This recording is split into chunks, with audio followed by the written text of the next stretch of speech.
جب امام جو ہے وہ خطبہ ختم کر رہا ہو تو لوگ مسجد میں آ رہے ہوتے ہیں اور پھر بہت جلدی نکلنے کی ہوتی ہے. امام کے ممبر پر بیٹھنے سے قبل مسجد میں آنے کا رجحان پیدا کرنا چاہیے. فرمایا گیا کہ جو شخص جمعۃ المبارک میں سب سے پہلے آتا ہے اس کو ایک اونٹ ذبح کرنے کا ثواب نصیب ہوتا ہے. جو اس کے بعد آتا ہے اس کو ایک گائے ذبح کرنے کا، پھر ایک بکری، اور جب امام ممبر پہ بیٹھ جاتا ہے پھر رفع الکلام کلمے اٹھا لی جاتی ہے. پھر اس کے بعد عام جو ثواب ہے وہی مرتب ہوتا ہے، وہ جو خاص ثواب ہے اولیت کا وہ پھر اٹھا لیا جاتا ہے.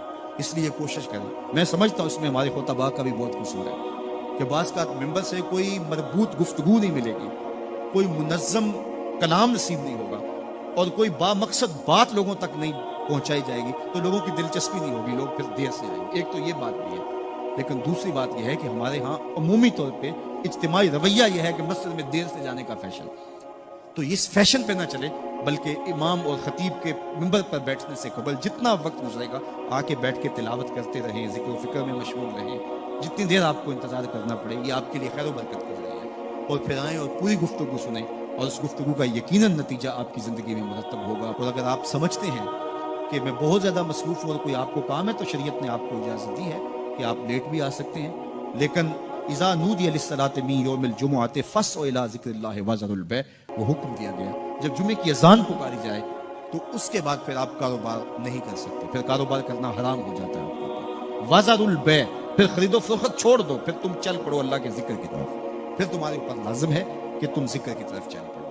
تو اس لیے اس سہولت سے ہمیں فائدہ حاصل کرنا چاہیے کہ اگر ہم خطبہ پہلا چھوڑتے ہیں اور دوسری اذان یہ اذان ہے جس کے بعد کاروبار کرنا حرام ہے، اذان ثانی ہے، یہ سہولت کے لیے یہ پہلا وقت اجمیوں کے لیے ہے تاکہ جو ہے وہ اردو میں یا اپنی زبان میں اجمی زبان میں بھی کچھ کلام سن سکیں.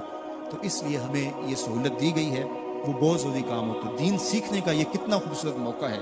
ہر جمعے آپ کو کسی نہ کسی موضوع پہ ایک خطیب لیکچر دیتا ہے، بات سناتا ہے اور ایک موضوع پر مختلف احادیث قرآنی آیات کو پڑھ کے مطالعہ کر کے نتیجہ نکال کے آدھے گھنٹے میں پونے گھنٹے میں آپ تک ایک پورا میسج ڈلیور کرتا ہے. تو اس لیے اس کو بھرپور حاصل کرنے کے لیے اور اپنی نسلوں کو دین سے جوڑنے کے لیے یہ اسلام آج بھی بہت سارے مشقتیں اور بہت ساری سازشوں کے باوجود یہ قائم ہے، اس لیے کہ اس نے خوبصورت ہمیں نظم دیا ہے. محلے کی سطح پہ 5 گانا نماز ہے، علاقے کی سطح پہ جمعہ ہے، سالانہ شہر کی سطح پر 2 عید کے اجتماع ہیں اور عالمی سطح پہ حج کا اجتماع ہے. تو یہ ایک نظم ہے جو ہمیں دیا گیا اور یہ ہمیں جوڑے رکھتا ہے اور یہ ہماری وحدت کی علامت ہے. اللہ تعالی ہمیں 5 گانا نماز کی توفیق عطا فرمائے اور اہتمام کے ساتھ نماز جمعہ کی توفیق عطا.